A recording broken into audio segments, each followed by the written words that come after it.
भैया भंसार ऑफिस कहाँ है? अच्छा ये है।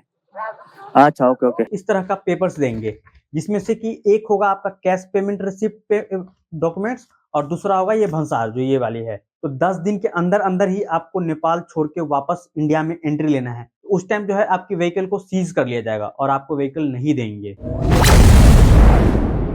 नमस्कार दोस्तों, स्वागत है आपका एक और इम्पोर्टेंट वीडियो में। और सबसे पहले तो आप लोग को 26 जनवरी की गणतंत्र दिवस की हार्दिक शुभकामनाएं। तो दोस्तों आज हम लोग बात करने वाले हैं अपने इंडियन मोटरसाइकिल लेके आप नेपाल की राइड कैसे कर सकते हो, उसके डॉक्यूमेंट्स के बारे में, भंसार प्रोसेस के बारे में और बॉर्डर क्रॉस करने के रिलेटेड के चीज़ों के बारे में। बॉर्डर क्रॉस करना जितना एक्साइटिंग लगता है ना, उतना ही जरूरी है कि इसको लीगल और हैजल फ्री रखें। तो चलो शुरू करते हैं। तो सबसे पहले जानते हैं डॉक्यूमेंट्स जो कि आपको जरूरी है। तो आपको डॉक्यूमेंट्स में चाहिए होंगे आईडी प्रूफ। आईडी प्रूफ में आपको या तो पासपोर्ट चाहिए होंगे या वोटर आईडी कार्ड या आधार कार्ड। मेरा मानो तो आप आधार कार्ड कैरी करना। दूसरा बाइक से रिलेटेड डॉक्यूमेंट्स, बाइक में चाहिए होगी बाइक की आरसी, जिससे ये प्रूफ होगा कि ये बाइक आपकी है। अगर आप किसी और की बाइक लेके जाते हो तो आप उनसे एक लेटर ऑफ ऑथराइजेशन लगेगा। और आपको एक इंश्योरेंस चाहिए होगा, जो बाइक की इंश्योरेंस, उसकी पीयूसी और इंडियन ड्राइविंग लाइसेंस। ठीक, तो ये हो गया डॉक्यूमेंट्स। अब बात कर लेते हैं भंसार से रिलेटेड। भंसार होता क्या है, भंसार क्या चीज को कहते हैं? तो दोस्तों भंसार एक आपको ट्रेवल परमिट मिलता है, व्हीकल परमिट मिलता है, जो नेपाली कस्टम के द्वारा दिया जाता है जब आप बॉर्डर पे व्हीकल के लिए अप्लाई करते हो। इस परमिट को लेके आप थ्रू आउट द नेपाल अपने इंडियन मोटरसाइकिल और कार पे घूम सकते हो, ट्रेवल कर सकते हो, राइड कर सकते हो। भंसार बनाने के लिए डॉक्यूमेंट्स जो होता है, आपको बाइक से रिलेटेड डॉक्यूमेंट्स जो आरसी, पीयूसी, इंश्योरेंस चाहिए होता है और आपकी आईडी प्रूफ और ऑब्वियसली भंसार का फॉर्म जो कि आपको मिलेगा वहीं पे। अब चलो बात करते हैं कि भंसार बनाते कैसे हैं और बनवाना कहाँ से है। तो जैसे ही आप इंडिया नेपाल के बॉर्डर पे पहुंचोगे, चाहे वो सोनौली बॉर्डर हो, रक्सौल बॉर्डर हो, बनबसा बॉर्डर हो या फिर कोई भी अदर बॉर्डर हो, तो जो जब आप इंडियन साइड क्लियर करके नेपाल में हमने एंट्री कर लिया, यही बॉर्डर है। अभी आपको मैंने दिखाया ये माइती नेपाल। भैया भंसार ऑफिस कहाँ है? अच्छा ये है। अच्छा ओके ओके। तो भंसार घर पे जाके आपको फॉर्म कलेक्ट करना है, फॉर्म फिलअप करना है। फॉर्म फिलअप करने के साथ साथ आपको जो डॉक्यूमेंट्स है, आपका आपकी आईडी प्रूफ जो मैंने बताया, आधार कार्ड और आपका बाइक की आरसी, पीयूसी, इंश्योरेंस, ये साथ में जीरोक्स इसका लगा देना है। ठीक है, और ओरिजिनल कॉपी आपको अपने पास रखना है। जब आप काउंटर पे जाओगे तो वो ये सारे डॉक्यूमेंट्स आपको वेरीफाई करेंगे, ओरिजिनल डॉक्यूमेंट्स देख के। देखने के बाद आपसे वो भंसार का फी मांगेंगे। फी जो है आप कार्ड के थ्रू भी कर सकते हो, कैश भी कर सकते हो और यूपीआई भी कर सकते हो। जैसे कि अभी आपको पता ही होगा कि इंडियन यूपीआई जो है नेपाल में भी अब वर्क करने लगा है।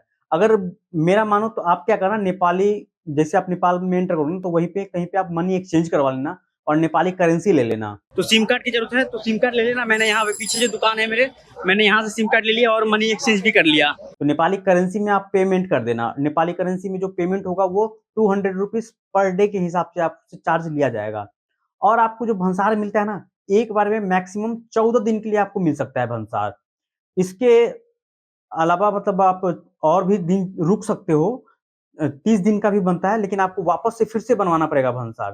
ठीक है, एक बार में 14 दिन ही मैक्स अलाउड है। बाइक के लिए 200 रुपये और कार के लिए 400 रुपये लगते हैं। ठीक, तो जब आपका भंसार बन जाएगा तो आपको कुछ इस तरह का पेपर्स देंगे, जिसमें से कि एक होगा आपका कैश पेमेंट रिसिप्ट डॉक्यूमेंट्स और दूसरा होगा ये भंसार जो ये वाली है, ये भंसार। और यही भंसार जो है आपको थ्रू आउट द नेपाल के राइड पे आपको अपने साथ रखना है। नेपाल में कहीं भी कभी भी कोई भी police, traffic police, normal police आपसे चेकिंग के लिए पूछ सकती है, आपसे दिखाने के लिए कह सकती है।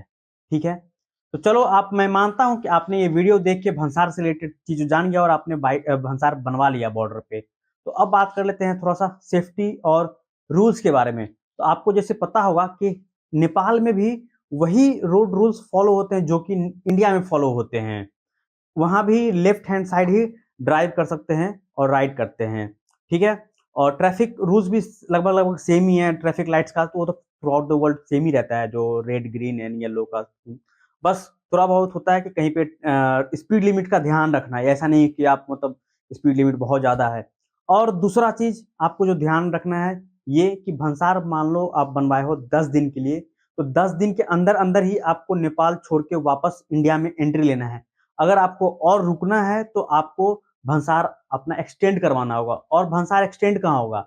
एक्सटेंड वापस से इंडिया नेपाल के बॉर्डर पे होगा या फिर काठमांडू, पोखरा इन शहर में ही होगा। तो कोशिश करना कि आप भंसार एक्सपायर होने से पहले पहले ही या तो एग्जिट कर जाओ या फिर आप एक्सटेंड करवा लो। अगर नहीं करवाते हो लेकिन जिस टाइम आप वापस इंडिया में बॉर्डर में एंट्री लेने के लिए आओगे तो नेपाल साइड वापस से चेकिंग होगी आपकी आपकी भंसार की, तो उस टाइम जो है आपकी व्हीकल को सीज कर लिया जाएगा और आपको व्हीकल नहीं देंगे। तो ये काफी ज्यादा लंबा मतलब कॉम्प्लेक्स सिचुएशन में आप फंस जाओगे। ठीक है, तो ऐसा मत करना। 200-400 रुपए के लिए क्या ही करना है, मतलब 200 रुपए पर डे के हिसाब से बाइक की लगती है और 400 रुपए पर डे के हिसाब से कार के लिए लगता है, तो बनवा लेना यार।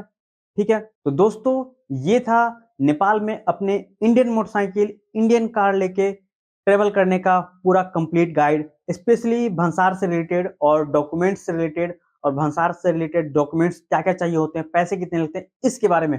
होपफुली कि आपको ये वीडियो से पूरा भंसार का तरीका समझ में आ गया होगा और आप जब अगली बार अपनी ट्रिप लगाओगे नेपाल का तो ये वाली वीडियो को रेफरेंस बना के और आप जो है अपना भंसार बनवाओगे। तो चलो मिलते हैं आप लोग से एक और वीडियो में किसी अलग डेस्टिनेशन पे, किसी अलग एडवेंचर ट्रिप पे।